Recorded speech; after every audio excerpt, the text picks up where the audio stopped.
One is purpose, which comes from like the Rick Warren, the purpose-driven life, which is so popular these days. And also the word communio, which my own Cardinal George uses a lot, and many bishops these days, emphasizing the need to keep the church united, the need to keep the church together. But I find them a little both uncomfortable because they're missing something in the sense that you can keep the church united in the wrong direction, or you can be driven in a purposeful life in the wrong direction.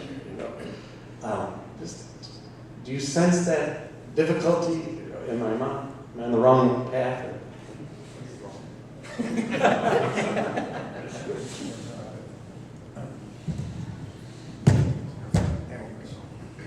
Actually, in terms of purpose, I've got a very good distinction which a friend of mine named Frank Slade formulated, and I think it's extremely helpful, namely the distinction between ends and purposes. We tend to put them all together, but, ordinary language might wobble between those two meanings, but for when you get to talk technically about things, it's very helpful to draw a strong distinction between purposes and ends. Purposes are intentions or desires or wishes we have. In other words, it's something we set out to bring about. If you want to become a doctor, that would be your purpose as you're studying all these different things. So that it's a personal, it's a psychological kind of thing, intellectual, let's say. Whereas an end is something built into the nature of the thing. So that the end of animals is to, grow to a certain mature condition and then nourish themselves and be healthy and reproduce, etc. And then for human beings, it's flourishing in another way. That's not a purpose, really, primarily. That's an end, which is the final cause, the telos. Telos is a nice Greek word for it. Now the problem is that there's an interaction between the two of those things. Whenever we appear on the scene as human beings, we have purposes, but the things we deal with have ends.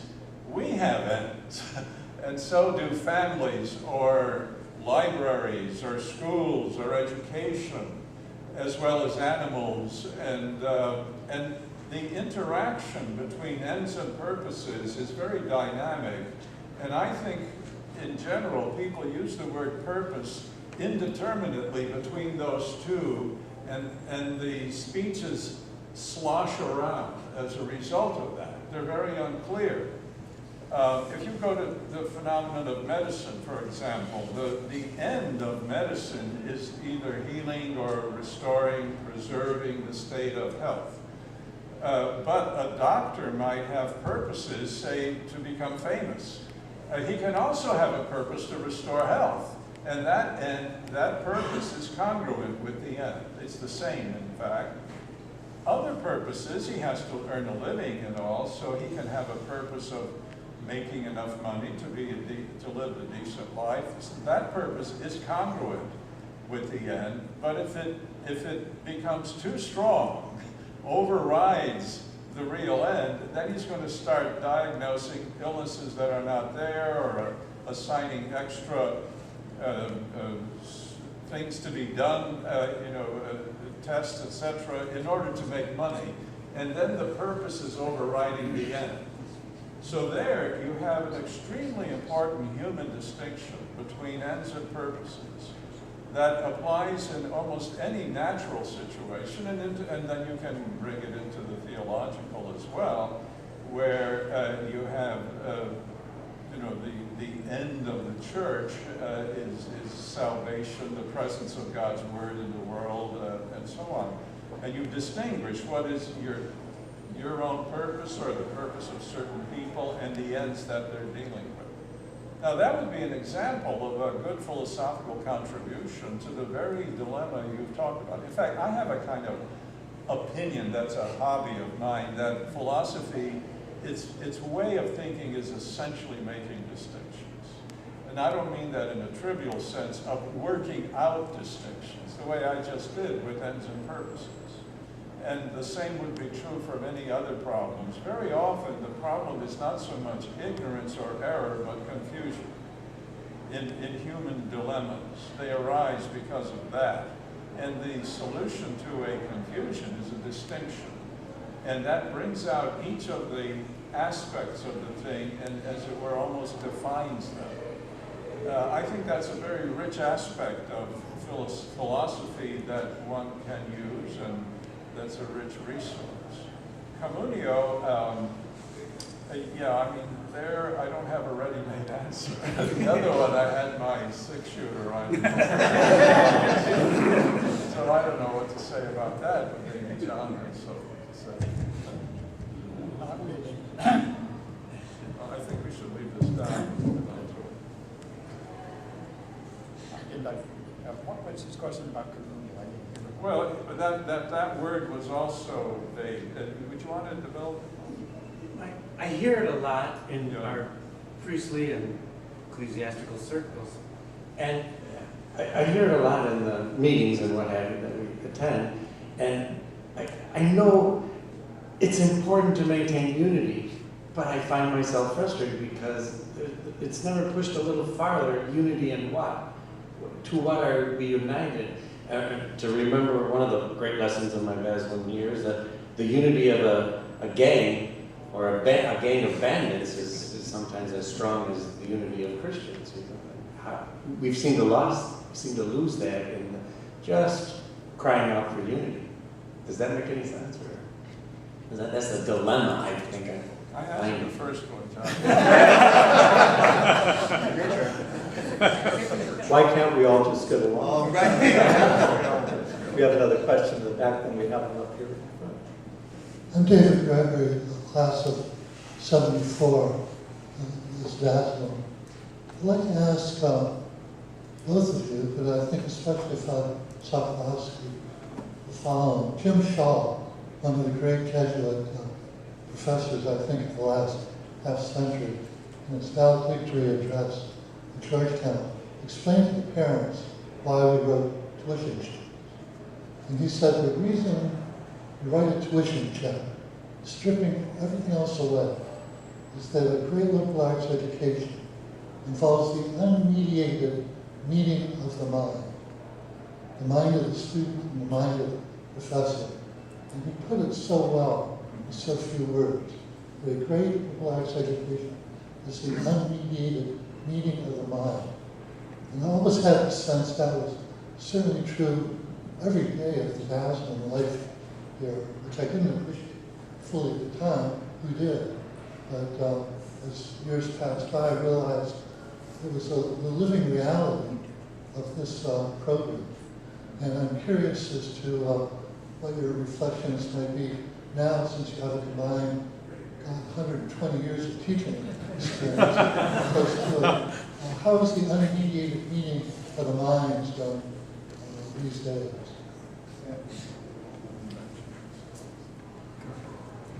Well, thank you for the good topic, and also for mentioning Father Shaw, who is a dear friend of mine. He's coming here in the next few days. In fact, Friday he's giving an address at the Vatican Embassy, and then he'll be giving a special talk at the Catholic Philosophical Association next week here in Washington. But he's in retirement now as well. You referred to his retirement speech, did you? I mean, His valedictory. the valedictory, yeah. I was there at that myself, and I appreciated it also.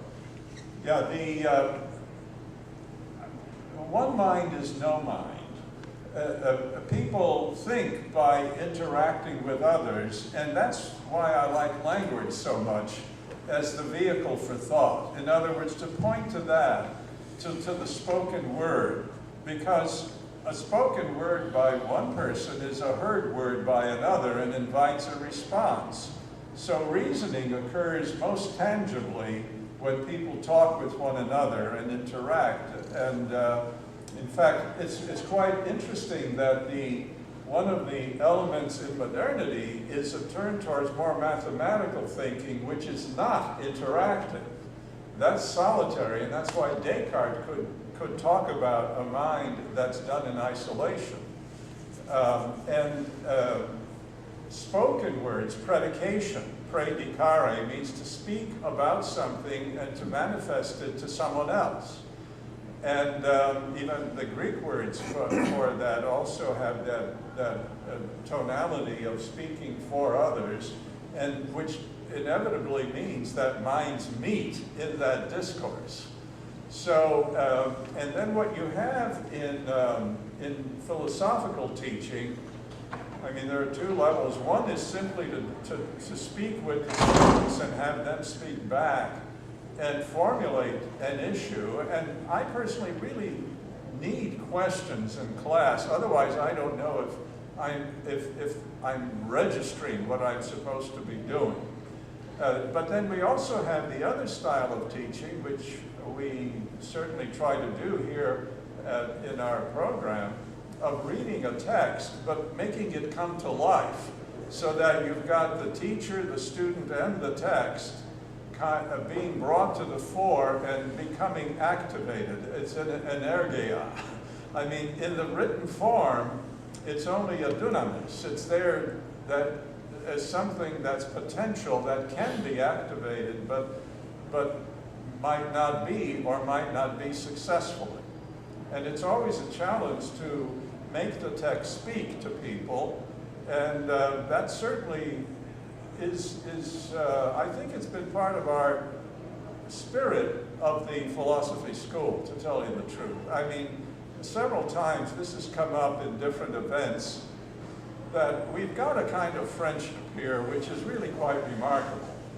John Rist, who a very notable British philosopher, was our Kurt Pritzel chairholder for the last 3 years.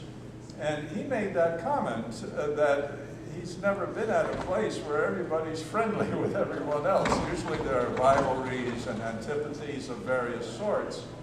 And I think that's the case because we have a kind of coherence in our philosophical approach. We're not at odds with one another. There might be emphases that are different, but we all are devoted to something common in our work. We respect authors from all periods, but some are more respected than others. And it's a very good place to be for us as faculty, and I hope it's a good place for students to be as well, where they learn to be like that, you know, to be able to converse and where their opinions are not opinions, their judgments are taken seriously and reciprocated with a worthy reply. So I hope those are responses to your very fine question. John, do you want?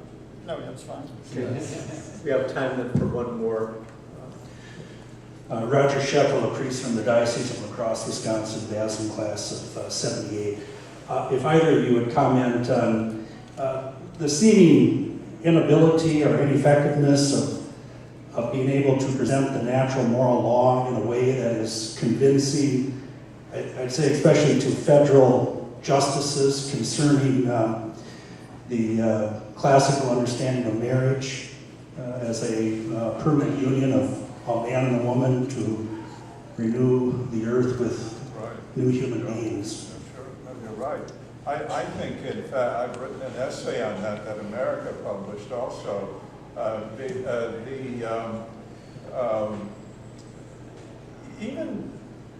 I remember when they were defending this in front of some law court just a few months ago, the man who was supposed to be defending the traditional marriage, at one point the judge asked him, well, why? And he said, I don't know. He couldn't give an answer. He just said, we want this. You know, so that even the defense of the traditional marriage was presented in such a way that it was not based on anything objectively true or on the being of things, the telos, the end. I mean, that's really crucial, and technology overrides ends because it becomes so big. The machinery is so enormous. It just does its thing, and then you figure, well, we can do our thing. We don't have, and even the environmentalism, which is sometimes pushed to an extreme, but there's a good example of it being damaged because its own proper ends are not being recognized. Incidentally, Father Wippel mentioned Pieper as a very good author. I'd like to mention another very good contemporary one, namely Spemann, Robert Spemann, who's a German, probably the most prominent Catholic thinker in Germany. He's in his late 80s and he's retired and so forth, but he taught at Munich, but before that Heidelberg and other places. And he's awfully good on a lot of these topics. He has, and a lot of it's being translated into English as well. But he's a person who you should also be aware of if you're interested in these things. He's gotten into many such controversies in Germany about marriage and different kinds of social issues. So you think it's the ineffectiveness of being able to make the argument on the part of those arguing before the courts? No, I don't think so. It's an agenda. They just, the judiciary wants to determine things on their own. They're sovereign now, and I'm afraid the whole sense of being subservient to the law and just interpreting the law that's there just is not habituated in them anymore. Argumentation should be done, but I don't know what you do that will make a difference. It depends on who the judges are, for one thing. I mean, that's a big deal. But there's a lot of them where you're not going to get anything, and it's so predictable how they're going to vote on any issue. So that's a big problem. But it's partly a problem that the whole educational system is so deviant in this matter, about not respecting the natures of things. In America, I mean, in modernity, in fact, this is not a good thing for the whole culture. It's a real problem. I'd just like to make a couple of comments. One would be, if I think it's appropriate for me to quote him here, Judge Bork one time and I were discussing that issue, and he was very pessimistic about it because he felt that the ultimate decisions finally as to whether or not same-sex marriage would be legalized was going to be in the hands of individual judges. He felt that was very bad because he did not think that those judges were going to come up with the proper answer to that particular point.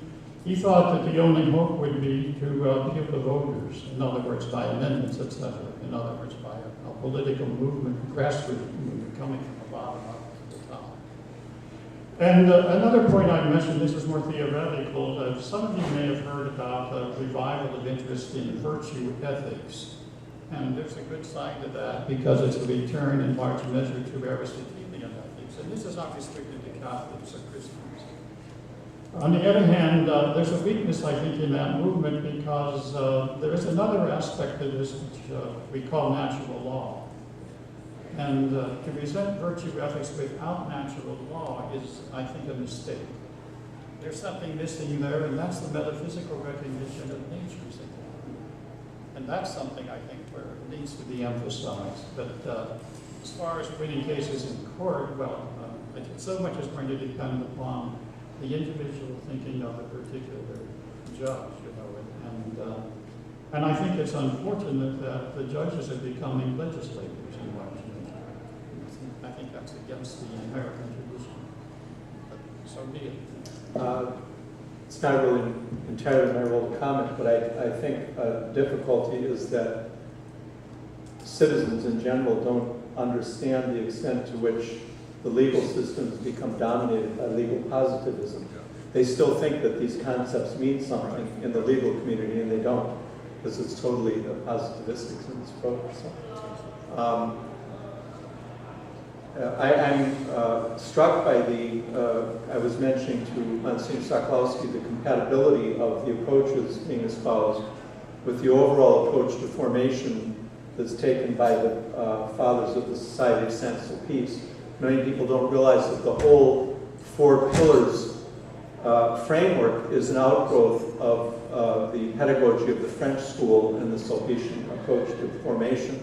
So these fit kind of hand in glove together. Scripture scholars would probably accuse me of misusing Scripture, but I always resort to the comment in Romans where Paul exhorts his listeners, don't you realize that the natural man came first and then the spiritual? I think it's a neat scriptural way of expressing Thomas Aquinas' principle that grace builds upon nature. And so we, as a presupposition, say that sound spiritual formation has to be built upon sound human formation, and a sound theological education has to be built upon a sound intellectual formation that comes out of the study of philosophy, which I think is the church's system. Also, Msgrs. Wippel mentioned that Theodore Basman was very concerned about the quality of preaching and homiletics, which led him in a very large way to establish this program. And I think many of us know that there are a lot of preachers, oftentimes in early years of priesthood, who rely a lot on assertions of authority and appeals to emotion rather than logically developed arguments. At least in my view, that's truly pathetic.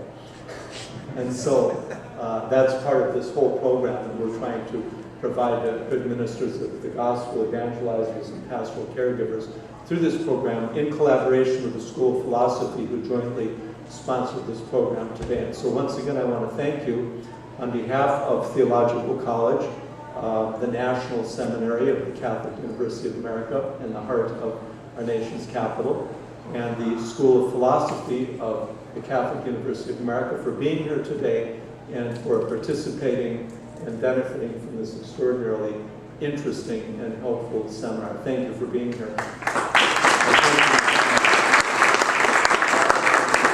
would invite our alumni now to proceed back to Theological College, where we'll have our annual alumni luncheon and my State of the Seminary report to the alumni. Thank you.